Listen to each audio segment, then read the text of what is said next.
ప్రముఖ ఈ-కామర్స్ దిగ్గజం ఫ్లిప్కార్ట్ తమ కస్టమర్లకు బంపర్ ఆఫర్ ప్రకటించింది. తమ యూపీఐ పేమెంట్స్ ప్రమోషన్స్లో భాగంగా బెంగళూరులో ₹1కే ఆటో రైడ్ సేవలను ప్రవేశపెట్టింది. బిగ్ బిలియన్ డేస్ సేల్ సందర్భంగా ఈ స్కీమ్ను తీసుకొచ్చినట్టు సంస్థ ప్రకటించింది. ఇందుకోసం స్థానిక ఆటో డ్రైవర్లతో ఒప్పందం కుదుర్చుకున్నట్లు తెలిపింది. ₹1కే ఆటో రైడ్ కావడంతో దీనికి భారీ ఎత్తున స్పందన లభిస్తోంది. కేవలం రూపాయి చెల్లించి ఆటో బుక్ చేసుకుని నగరంలో ఎంచక్కా తిరుగుతున్నారు. పీక్ అవర్స్లో రద్దీని దృష్టిలో ఉంచుకుని కంపెనీలో పలు ముఖ్య ప్రాంతాల్లో స్టాళ్లను ఏర్పాటు చేసింది. ఆటో రైళ్ల కోసం భారీ సంఖ్యలో ప్రజలు క్యూ కట్టిన దృశ్యాలు సోషల్ మీడియాలో వైరల్ అయ్యాయి. దీంతో తమ ప్రచారానికి అద్భుత స్పందన లభించిందని కంపెనీ తెలిపింది.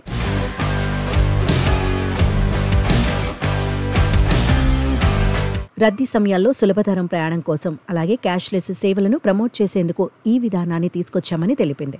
అయితే ₹1కి ఏదీ లభించని ఈ సమయంలో మా ప్రచారం చరిత్ర సృష్టించిందని ఫ్లిప్కార్ట్ తెలిపింది. ఫ్లిప్కార్ట్ యూపీఐ చౌకగా లభిస్తోందని వెల్లడించింది.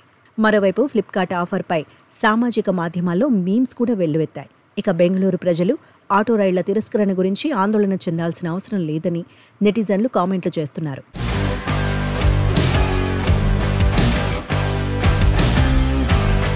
ఫ్లిప్కార్ట్ యూపీఐ వచ్చేసిందని, ఇది మొత్తం పరిస్థితిని మార్చేసిందని అంటున్నారు.